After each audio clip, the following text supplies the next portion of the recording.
Everyone, please listen carefully for some reminders.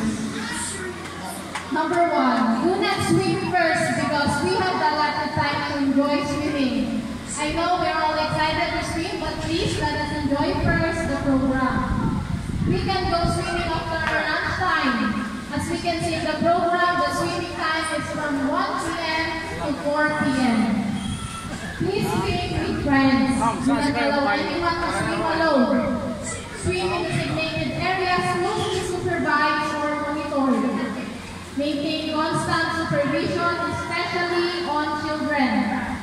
Never leave a young child unattended near water and do not trust a child's life to another child. Teach the children to always ask permission to go near the water. After swimming or when it is already quarter to 4 p.m., please get dressed for our closing remarks to be led by Apo Fred Bolo.